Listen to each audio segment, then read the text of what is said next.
So the big question is, what have I learned in the last 19 days of 2023 with my New Year's resolution?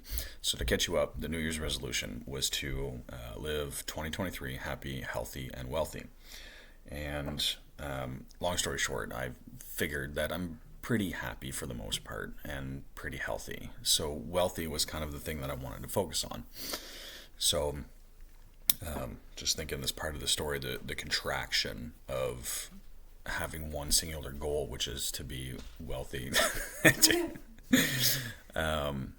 So the first thing that I did is I got on the internet just like any other person, and I built this hustle list. I started googling and trying to kind of figure out like what is it that I can do to make money online, obviously. And so the thought process in this is online, because you've got to stay with relevant to the world, right? So I'm just throwing in little key parts so that you understand kind of like where I am in my head when I'm thinking this stuff. So you got to stay relevant. The first thing that I started with was drop shipping, because in my life I've done like a lot of physical things. I've done customer service all the way up to managing and opening small stores, small businesses, and shops and things like this. So just to give some kind of perspective, I've opened up probably about 4 companies that make anywhere between $1 million to $3 million per year, but for somebody else. I did those as an employee, so I have a pretty good understanding of the small business and what's required from that perspective.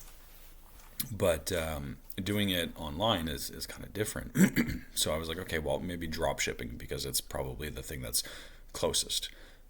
So the thought process here, the key is doing something that is betting on your strengths, right? This is a part of my DNA, is to run operations. Excuse me. So the thought was that. As I started going through drop shipping, I ended up realizing that it sucks, and I don't like it. I don't like product arbitrage. As much as I might be good at it in the real world, the problem with doing it online is that you become a broker of your product and you don't have any control over it, because when you're drop shipping, your supplier is shipping this to your customer, and all you're responsible for doing is selling the product, which you do through, let's say, content marketing or something like this. But if there's a problem with the product, the shipping time, the weight, if it costs too much to ship, if it ships broken, if the customer changes their mind, you don't have any control over any of those things. So there's no real way to make this a better situation, other than these few key things that I'm going to put in just real quick. When I was doing brokering for like freight and things like this, so I would move parcels and freight, around the country and around the world. When you use another freight company to move something, the best thing that you can do to ensure that you've got the quality and the security of the product that you're moving is to make sure that you use the right company with the right reputation. And what happens with drop shipping is that the first place that everybody starts, which is where I started, was with AliExpress. And I just don't think that the reputation of the suppliers on AliExpress is very good. And even if it is, the shipping times are pretty terrible, because it's coming from China. It takes so long for things to get there. And especially in today's economy with shipping and stuff like that, it's not relative. It doesn't make any sense to me. So anyways, long story short, I decided to forego the whole drop shipping thing. So as I'm looking through the hustle list, I end up realizing that really what I want to do is I want to build an audience. So again, this is with staying relative. In today's day and age, if you do not post content online, it's kind of like you don't exist. And the story that I've been telling on my social channels lately has been that as a millennial, what ends up happening is that I've got like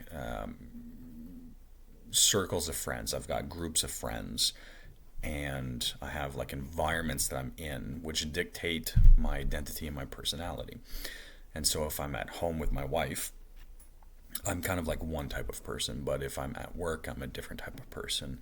And it's not that I'm disingenuous in who I am. It's just that the environment calls for you to be a different way. Obviously, I can't act the same way at home that I do at work, and so on and so forth. There is a compartmentalization of your personality that you put forward so that you have the right identity and image for the environment that you're in, so that you can have success in whatever it is.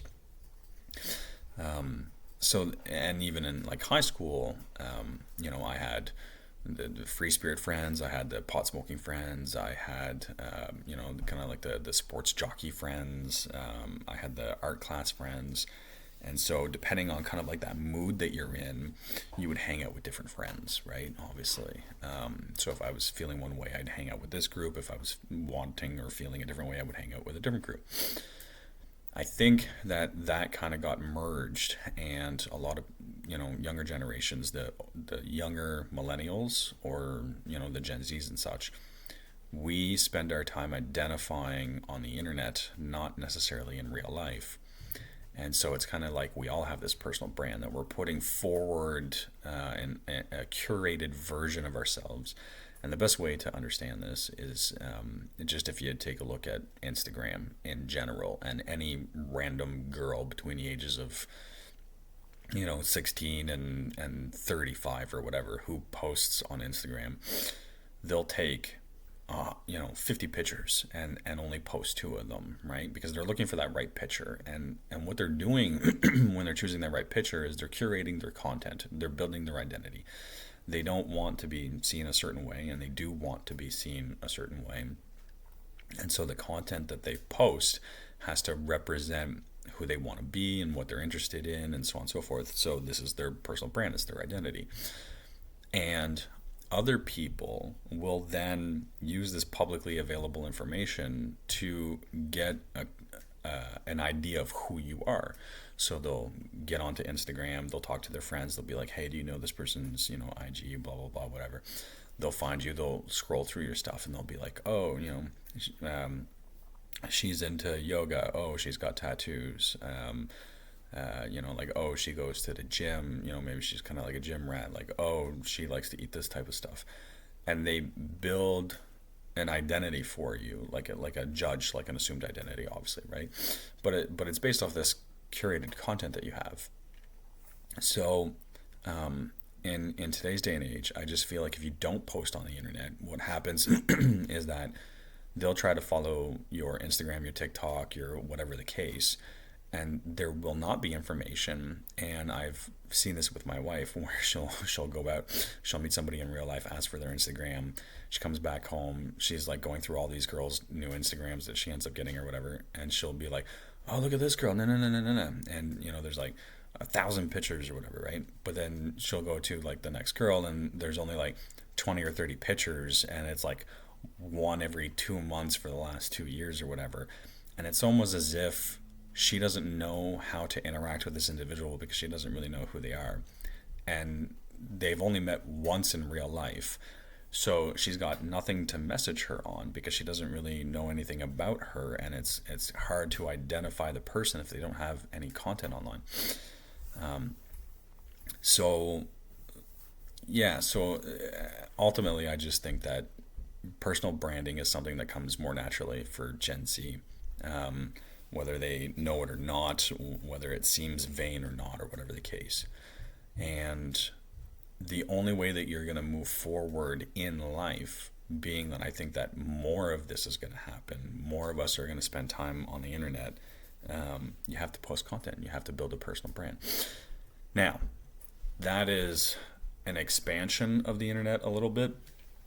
And then there's a contraction. The contraction is what's happening now. Which happened a little bit in like 2006 to like 2012, when we had like vlogging style videos. So I don't know if I talked about that already on the channel or just on the other socials, but basically in 2006 you had people like Gary Vaynerchuk doing the wine show, Philip DeFranco getting started, Jenna Marbles getting started, the Vlog Brothers, Shay Carl, guys like this. So you had all these vloggers that were coming out, right? And The contraction is that they were building a personal brand. They were vlogging. They were putting their identity and their houses and their homes on the internet for people to see.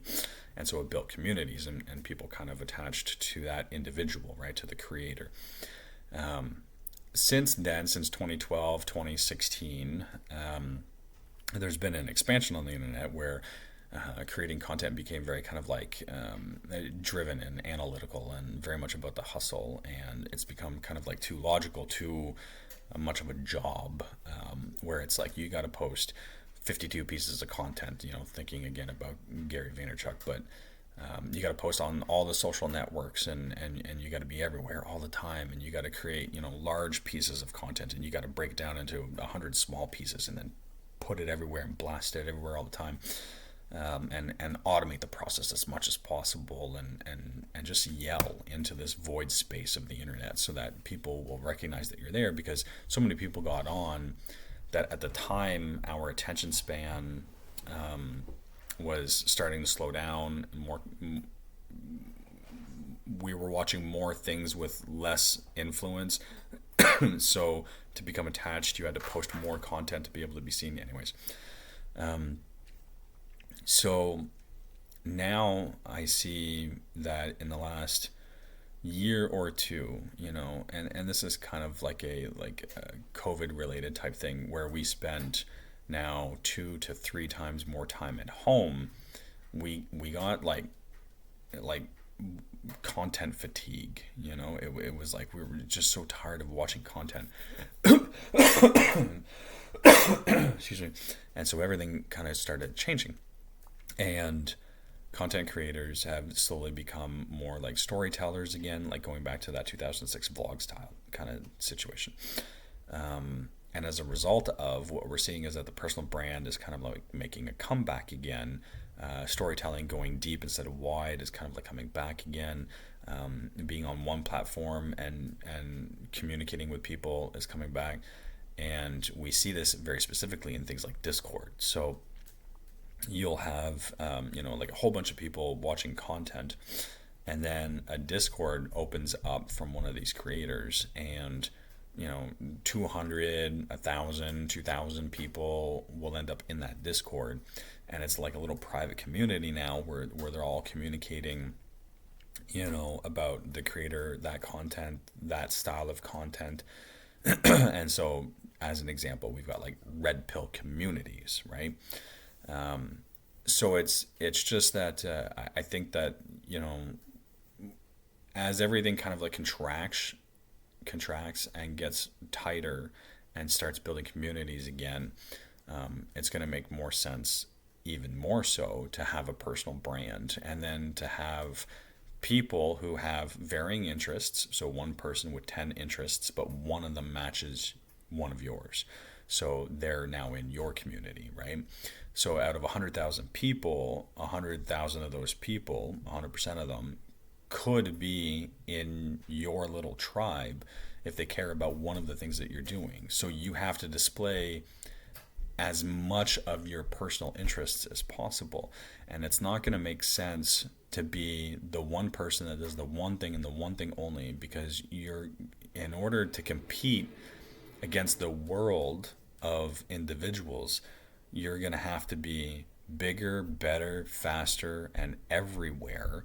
You're going to have to do the wide thing, and that's not going to make sense anymore, because people are not really attaching to content creators. They're attaching to content, but that's going to change. They're going to go to the creator, and whether you are the master at Excel or not is going to be irrelevant, because they're going to care about the fact that you really like Excel sheets, but they're also going to care about the fact that you're into health and fitness, and that you have a dog, and that you live in Canada, for example, right?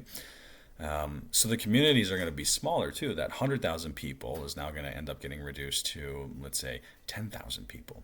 But you're going to have 10,000 people that genuinely kind of like give a shit about what you're doing and how you do it and why you do it, and they want to hear about your day and hear about your story and all this kind of stuff.